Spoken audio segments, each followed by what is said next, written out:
country like Nigeria, where every day feels like an episode from a TV drama, two very different stories have taken over conversations this week. One involves a man who wants to lead a state, the other, a woman staring pride, literally, with an iconic pot of jollof rice that had the entire nation drooling. Let's start with the drama because what is Nigerian politics without scandal? Onlookers in Abuja were left stunned when Nicholas Ukachukwu, the APC gubernatorial candidate for the November 2025 election in Anambra State, was seen publicly arguing with an individual in Abuja who claims he owes them a jaw-dropping 1 billion naira. And from the way the voices were raised, this wasn't your typical shikini money situation. His own people. Anambra people reject you. Anambra, you're owing us 1 billion naira. You're owing us. You're owing us 1 billion naira. Ukachukwu isn't new in the limelight. He emerged as APC's candidate after winning the party's primaries earlier this year. He's been campaigning on promises to return Anambra to the center, improve infrastructure, and bring federal attention to the state. But here's the thing. This is not the first time Ukachukwu's name has been tied to money dramas. Let's rewind the gist clock to 2016. Social media was set ablaze with a viral video that showed a man standing naked at the gate of what was alleged to be Nicholas's residence. And this man was not playing. With a voice fueled by rage, he yelled, "Nicholas Ukachukwu, give me my money by Monday or else."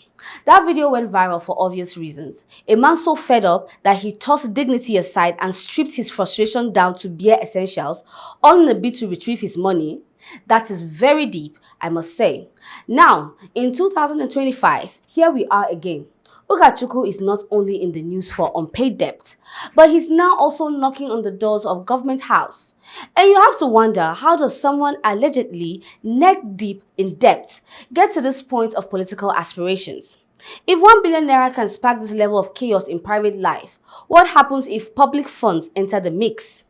Can citizens of Anambra trust that their resources will be safe in the hands of a man haunted by long-standing allegation of serial debts? These are questions voters must consider.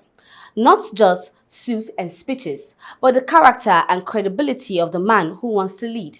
But just when Nigeria was choking on scandal and political side-eyes, Hilda Baci came through to remind us that our culture is not just rich in gist, but also in flavor.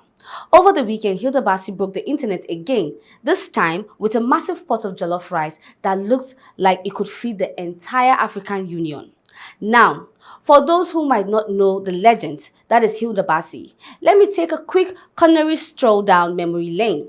In 2023, Hilda set a Guinness World Record for the longest cooking marathon by an individual, cooking non-stop for over 100 hours, an achievement that placed Nigeria firmly on a global culinary map. And she didn't just cook, she inspired. Her journey became a symbol of resilience, creativity, and national pride. So when she pulled out that big pot of jollof rice this weekend, it wasn't just about rice. It was a cultural flex, a reminder that Nigerians don't just make food, we make statements. Jollof in Nigeria is not just a dish, it's a lifestyle, it's politics, it's a love language, and in Hilda's hands, it is art. As we await an official response from Guinness World Records, the entire nation stands behind Hilda Baci, hoping for a positive outcome. We are cheering her on and wishing her continued success on this remarkable journey.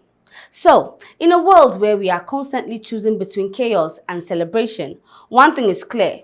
We need fewer politicians dodging accountability and more Hilda Baci stirring pots of greatness.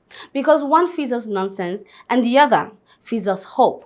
Thanks for watching this news. Catch you next time. Same vibe, more gist, stay sharp and stay winning. Bye.